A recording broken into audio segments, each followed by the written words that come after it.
ব্রিটেনের বৃহত্তম গাড়ি নির্মাণকারী প্রতিষ্ঠান জাগুয়ার ল্যান্ড রোভার তাদের উৎপাদন বন্ধের সময়সীমা বাড়িয়ে 1 অক্টোবর পর্যন্ত করেছে। সম্প্রতি সাইবার হামলার শিকার হয় আইটি নেটওয়ার্ক বন্ধ করতে বাধ্য হয় প্রতিষ্ঠানটি, আর উৎপাদন ব্যাহত হয়। বিপুল পরিমাণ অর্থ লোকসান হচ্ছে জেএলআর এর।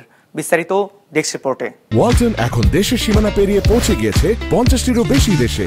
ওয়ালটন, ঘরে ঘরে বিশ্বজুড়ে। জাগুয়ার ল্যান্ড রোভার ব্রিটেনের বৃহত্তম গাড়ি নির্মাণকারী প্রতিষ্ঠান। সেপ্টেম্বর মাসের শুরুতে সাইবার হামলার শিকার হয় প্রতিষ্ঠানটি।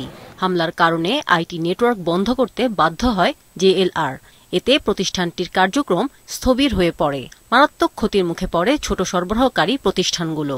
এমন অবস্থায় আবারও কারখানা বন্ধের মেয়াদ বাড়িয়েছে জাগুয়ার 1 অক্টোবর পর্যন্ত।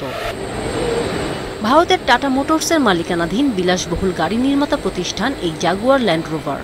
ব্রিটেনে এর 3টি কারখানা রয়েছে। এগুলো প্রতিদিন প্রায় 1000 গাড়ি উৎপাদন করে থাকে।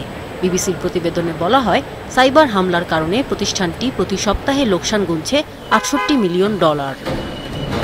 এছাড়াও উৎপাদন বন্ধ থাকায় প্রতিষ্ঠানটির 33,000 কর্মীর অনেককেই বাসায় থাকতে বলা হয়েছে।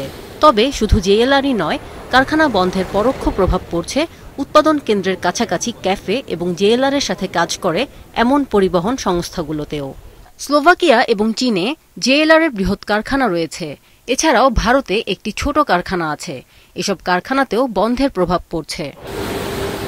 এদিকে উৎপাদন স্থগিত হওয়ার পর সরকার জাগুয়ার ল্যান্ড রোভারের সরবরাহকারীদের কাছ থেকে যন্ত্রাংশ কেনা শুরু করার কথা বিবেচনা করছে, যাতে মারাত্মক সাইবার আক্রমণের প্রভাব থেকে ছোট সরবরাহকারী প্রতিষ্ঠানগুলোকে রক্ষা করা যায়।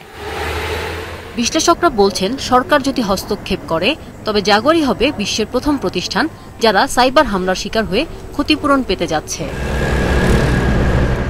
আমিনা লুসি, বিজনেস রিপোর্ট, মাছরাঙা টেলিভিশন।